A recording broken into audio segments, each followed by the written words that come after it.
So, in today's video, we are talking about translation. जैसा कि हमने पिछले लास्ट वीडियो में एंड किया था, कहा था कि ट्रांसलेशन पे वीडियो लेकर आएंगे, तो लेकर आए यार। काफ़ी ज़्यादा हार्ड वर्क कर रहे हैं, डेली एक वीडियो डाल रहा हूँ मैं, ठीक है। तो कोई नहीं यार, ये तो सब चलता है। तो चलिए, आज का जो वीडियो रहेगा वो होगा ट्रांसलेशन के ऊपर।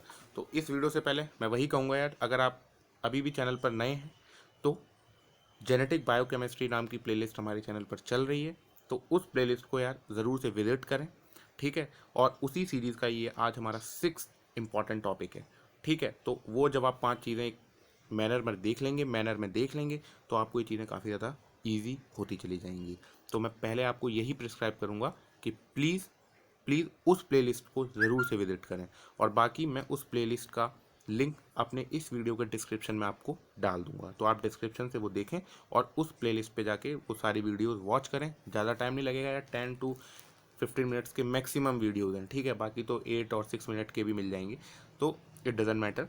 चलिए वो देख लीजिएगा ताकि ये चीज़ें और आसान बन जाए, क्योंकि ये तो बहुत इंपॉर्टेंट टॉपिक है ना भाई, ये तो आपको पता ही है, बहुत ज़्यादा इंपॉर्टेंट है। Translation it is the formation of protein machinery है पूरी यार, है ना। क्योंकि क्या बना रहा है, प्रोटीन बना रहा है, ठीक है। और बायोकेमिस्ट्री के अंदर ट्रांसलेशन बहुत ज़्यादा इंपॉर्टेंट है, ठीक है। तो इसमें भी मैं आपको ये बताऊंगा, शुरू में तो कुछ स्टेप्स होते हैं, ठीक है, वही इनिशिएशन, इलोंगेशन, ओके। लेकिन जो मेन चीज़ आती है ना, वो आती है पोस्ट ट्रांसलेशनल प्रोसेसेस। वो बहुत ज़्यादा इंपॉर्टेंट है। उसके अंदर क्या होता है, जैसे हमने ट्रांसक्रिप्शन में आपको बताया था पोस्ट ट्रांसक्रिप्शनल प्रोसेसेस, तो उसमें क्या होता है, मॉडिफिकेशन हम पढ़ेंगे। तो मैं आपको एक व्यू दे रहा हूँ कि सबसे पहले हम इनिशिएशन, वही स्टेप्स हैं, initiation, elongation, termination, and finally क्या देखेंगे हम, पोस्ट ट्रांसलेशनल प्रोसेसेस। तो चलिए आज का वीडियो शुरू करते हैं। तो चलिए शुरू करते हैं translation. Translation is a process of protein synthesis from RNA, ठीक है, सभी को पता है, कोई बड़ी बात नहीं। Enzyme amino acyl tRNA synthetase activate the amino acid, very much important. ये जो एंजाइम को मैं जो सर्कल कर रहा हूँ, इसको यार याद कर लो, अमाइनो असाइल टीआरएनए सिंथेटेज, ठीक है। जो अमाइनो असाइल टीआरएनए सिंथेटेज होता है, ये क्या करता है, ये एक्टिवेट करता है किसको, अमीनो एसिड्स को। In eukaryotes the first amino acid incorporated is methionine, ये हमने आपको पहले भी बता दिया, इससे पिछला वीडियो इसलिए मैंने जेनेटिक कोड पर डाला था, ठीक है।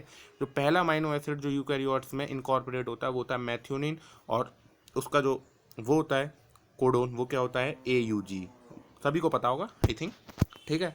The first AUG is triplet is identified by the ribosome as start codon, ठीक है। जो फर्स्ट AUG ट्रिपलेट होता है, इसे आइडेंटिफाइड कौन करता है, राइबोसोम करता है एज स्टार्ट कोडोन, ठीक है। tRNA carrying methionine and 40S ribosomal subunit are joined together to form pre-initiation complex। इधर भी भाई साहब PIC बन गया। जो चीज़ मैं आपको पहले बता रहा था भाई, PIC को याद कर लो, जो प्री इनिशिएशन कॉम्प्लेक्स होता है, कैसे बना इसमें। इसमें देखो, जो आपका अमाइनो असाइल टीआरएनए सिंथेटेज ने एक्टिवेट किया अमाइनो एसिड को, ठीक है। अमाइनो एसिड कौन सा था, मैथ्योनिन है आपका, जो पहला होता है, जो स्टार्टिंग में होता है, स्टार्टिंग कोडोन, ठीक है। जो स्टार्टिंग जो है, स्टार्टिंग कोडॉन को कौन करता है यार, मतलब अमाइनो एसिड को, मैथ्योनिन। तो वही, तो जब टीआरएनए को मैथ्योनिन ने कर दिया क्या, एक्टिवेट, और 40S राइबोसोमल सब यूनिट से आके जोड़ दिया, और क्या बना दिया, प्री इनिशिएशन कॉम्प्लेक्स और PIC। Then this complex binds with mRNA to form initiation complex. अब यही जो प्री इनिशिएशन कॉम्प्लेक्स है, अब ये बन गया इनिशिएशन कॉम्प्लेक्स, जब इसके अंदर mRNA आके जुड़ गया, बाइंड कर गया।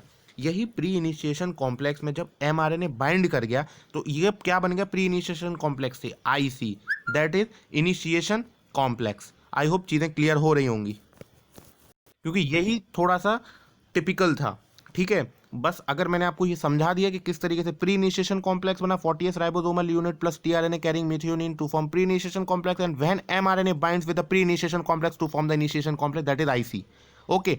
अब देन इनिशिएशन कॉम्प्लेक्स किससे जाके जोड़ता है, 60S ribosomal unit to form fully assembly of 80S ribosome. I hope अब क्लियर हो गया होगा। अब यहाँ पे 60S राइबोसोम आके जुड़ता है, और फिर हमारा आखिरी में क्या बन जाता है, full assembly of 80S ribosome. अब जब ये राइबोसोमल असेंबली बन गई, अब इसके अंदर दो साइट्स होती हैं, कौन कौन सी, एक होती है P साइट और एक होती है A साइट। चलिए अब नीचे चलते हैं।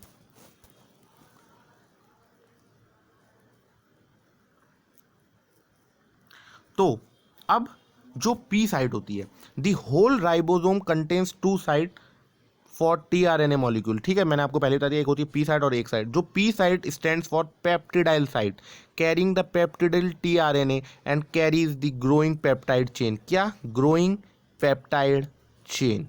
क्या कैरी करता है? Growing peptide chain. कौन? Peptidyl site. ए साइट मतलब अमीनो असाइल साइट। क्या? Amino acyl site. यहाँ पे क्या होता है? न्यू कमिंग टीआरएनए आता है and with the amino acid to be added next. जो पहला अमाइनो एसिड होता है वो दूसरा अमाइनो एसिड के साथ जोड़ना इसका काम होता है। किसका? अमीनो एसाइल साइट का। और ग्रोइंग पेप्टाइड चेन को कौन कैरी करता है? Peptidyl site. तो ये पी साइट और ए साइट के बारे में पूरा था। अब चलते हैं, इनिशिएशन कंप्लीट यहाँ पर हो गया। अब चलते हैं नेक्स्ट, इलोंगेशन। इलोंगेशन में देखिए कुछ नहीं है, इलोंगेशन केवल आप 3 स्टेप को याद करके चलें। पहला कौन सा होगा? Binding of amino acid tRNA to A site. सबसे पहले ए साइट पर बाइंडिंग होगी किसकी? न्यू कमिंग टीआरएनए की। तो अमीनो एसिड टीआरएनए आके ए साइट पे बाइंड करता है। दूसरा क्या होता है? Peptide bond formation occurs between two amino acid. मतलब जो पहला तो हो गई अमाइनो एसिड, दूसरा अमाइनो एसिड जो ऐड हो रहा है उन दोनों के बीच में पेप्टाइड बॉन्ड का फॉर्मेशन। पहला अमीनो एसिड टीआरएनए ए साइड पे बाइंडिंग होना उसकी, दूसरा पेप्टाइड बॉन्ड का फॉर्मेशन, और तीसरा translocation of ribosome on mRNA. Translocation किसका होना? राइबोसोम का। किसके ऊपर? एमआरएनए के ऊपर। ठीक है, ये 3 पॉइंट आपको याद कर लेने हैं। ठीक है, और again new tRNA comes with amino acid. फिर वही मतलब अब नया टीआरएनए आएगा, नया अमाइनो एसिड लेके आएगा, तो सेम स्टेप्स वही रिपीट होंगे। Binding of amino acid with A side मतलब टीआरएनए का ए साइड, पेप्टाइड बॉन्ड का formation and translocation of ribosome on mRNA. ठीक है, तो इलोंगेशन आई होप क्लियर हो गया होगा। अब चलते हैं टर्मिनेशन की तरफ। देखिए टर्मिनेशन में कुछ नहीं है। टर्मिनेशन में आपको मैं पहले भी बता ही चुका हूँ, जेनेटिक कोड में क्या बताया था? After successive addition of amino acid, जब सबके सब आके जुड़ जाते हैं तो ribosome reaches the terminator codon sequence. तो वही राइबोसोम की अब टर्मिनेटर कोडोन सीक्वेंस आ जाते हैं। कौन कौन से? यूएए, यूजीए एंड यूएजी। ठीक है, अब यही क्या करते हैं? टर्मिनेट कर देते हैं ट्रांसलेशन को। मैं पहले ही बता चुका था इसलिए चीज़।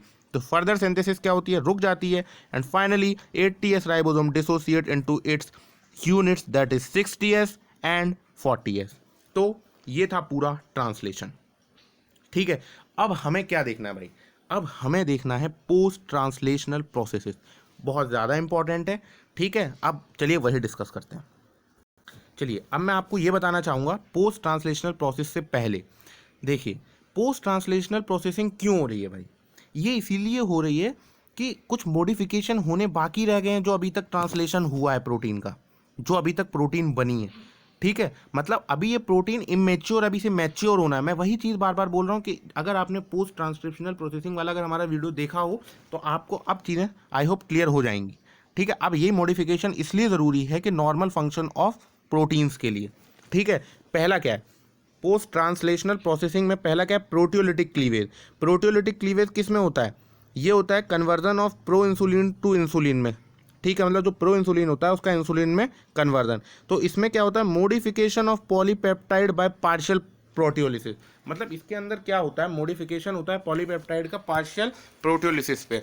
दूसरा क्या है? Modification of amino acid. क्या? Modification of amino acid. इसमें क्या होता है? Gamma carboxylation of glutamic acid residue of prothrombin under the influence of vitamin K. I hope clear है। नेक्स्ट क्या है? Hydroxylation of proline and lysine in collagen with the help of vitamin C. ठीक है, hydroxylation, gamma carboxylation, ये सब modification हो रहा है अमाइनो एसिड का। थर्ड क्या है? Phosphorylation of carboxyl group of serine, threonine और टायरोसिन बाय काइनेज। जैसा कि एग्जांपल मैंने आपको दे दिया किसका? Glycogen phosphorylase. ओके, अगला क्या है? सब यूनिट एग्रीगेशन। सब यूनिट एग्रीगेशन में क्या होता है? इसके एग्जांपल ये मतलब छोटी छोटी यूनिट एक दूसरे से एग्रीगेट करें, मतलब जुड़ें और बड़ी यूनिट बना दें। दैट इज अमीनोग्लोबिन, हीमोग्लोबिन या फिर मैचुरेशन ऑफ कोलेजन। कोलेजन तो बहुत बड़ा आपको पता है। तो ये होता है सब यूनिट एग्रीगेशन में। सब unit aggregation, modification of amino acid, proteolytic cleavage, ये सबसे क्या हो रहा है? मॉडिफिकेशन हो रहा है। अब लास्ट पॉइंट, इसी की वजह से हमने पढ़ा पोस्ट ट्रांसलेशनल प्रोसेसिंग। क्या? Failure of post translational modification affects the normal function of many proteins. Okay, मतलब अगर ये नहीं होगा तो ये अफेक्ट करेगा नॉर्मल फंक्शन किसका? बहुत सारे प्रोटीन्स का, जिसका भी पोस्ट ट्रांसलेशनल प्रोसेसिंग नहीं हो पाएगी। तो ये था ऑल अबाउट ट्रांसलेशन और पोस्ट ट्रांसलेशनल प्रोसेसिंग। केवल 3 पॉइंट आपको पता होने चाहिए, proteolytic cleavage, modification of amino acid, उसके अंदर फर्दर 3 है लेकिन सब यूनिट एग्रीगेशन, ठीक है। तो हाइड्रोक्सिलेशन, फॉस्फोराइलेशन, ये तो सब आपको पता ही है। गामा कार्बोक्सिलेशन मतलब गामा ग्लूटामिक एसिड में अगर ये काम चल रहा है तो, ठीक है।